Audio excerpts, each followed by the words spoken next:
angers a retired bomb squad member, Howard Payne, by foiling his attempt at taking hostages.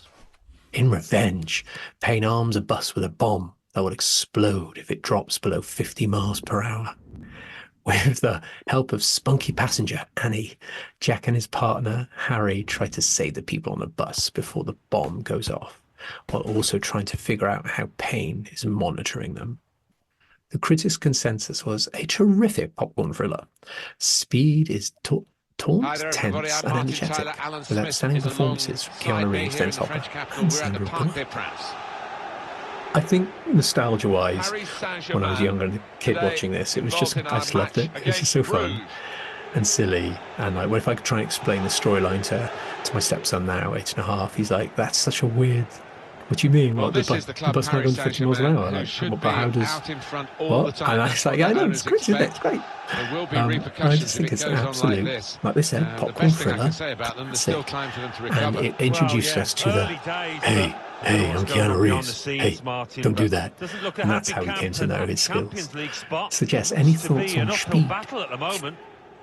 I am definitely a Speed lover. I think we talked about this in the Sandra Bullock episode as well. I remember it coming out, and it was so intense. And the time, going back and like rewatching the trailer, I think like, it looks like a little bit of an older movie, but I still think some of the scenes are pretty intense. Like, oh, are they gonna make it? Or oh, how's that gonna happen? And yeah, I like it. I like anything that's sort of kind of in one location, but not really. I know it's just something nice about it. You can buckle in and go, right, we're going to be able to bust the whole thing. So yes, it looks that way. I mean, this it's great. Right, John Wick, if anybody didn't know, and this is my chance to get Jess on the right path here, back on the path of the Wicks. So John Wick, the first one was in 2014, and it's got 81% and 86% over on Rotten Tomatoes. So here's the origin story. Legendary assassin John Wick retired from his violent career after marrying the love of his life. Her sudden death leaves John in deep mourning when a sadistic mobster, Losif Parasov, on John's head.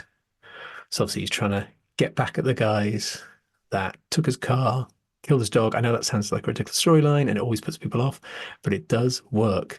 And then obviously he was part of this big assassin organization and then a bounty of other assassins which come and try and get him.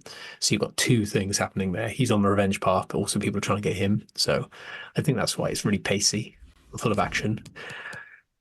But I think we all know the main thing is just the cinematography, the way it's made. I know it just sounds like another revenge thing, but it's beautifully done in the most intense, horrible, violent way. It's just the fight scenes, cinematography around that, the music, the lighting, his character just being like, yeah, just like his Matrix character. And it's just mesmerizing to watch. And I think that's why I love it. So that's the first one. And then the fourth one, which is my favorite, that was released in 2023, 94% and 93%. Directed by Chad Stahelski. John Wick uncovers a path to defeating the High Table. So High Table is the assassin organization he's part of. But before he can earn his freedom, because he's always trying to get out, Wick must face off against a new enemy with powerful alliances across the globe and the forces that turn old friends into foes. So everybody's part of the organization. They've got to decide whether they want to go against the High Table or stick with John. So you've got a really nice dynamic there of different characters and his previous relationships. A bit more depth, I guess, than a dead dog in a car. So maybe just skip them all and go to 4 and you'll be like, oh, I get it now. It's great. And that film has made $440 million. Your commentary today so, on this match, critical response was John Wick Chapter 4 piles on more of everything that suggests that when it comes to well-dressed Keanu Reeves dispatching his enemies in lethally balletic style, what that means, there can never be too much. True. So I'm going to leave it there. I've done enough John Wick for you, Jess. Has that in any way made you think I'm doing the quadruple bill on the weekend? Catch your eyes today. 3 in his last 3. A bit more of the same. Go down a treat. My husband does really love these movies, and when they come on, I'm just kind of like, Like I think I just like the story. I like the dialect.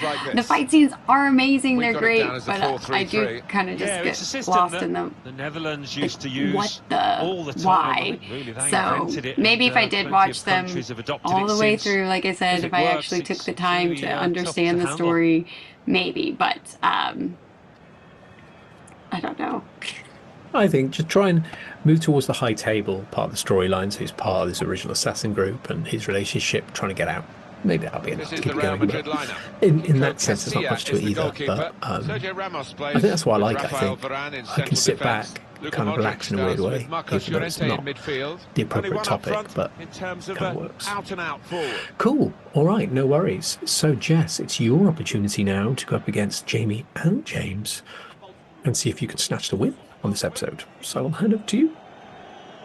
Well, I am happily accepting defeat because I know that this is not so much my realm. But hey, I do have I have a match with James, which is a move from Jamie, but also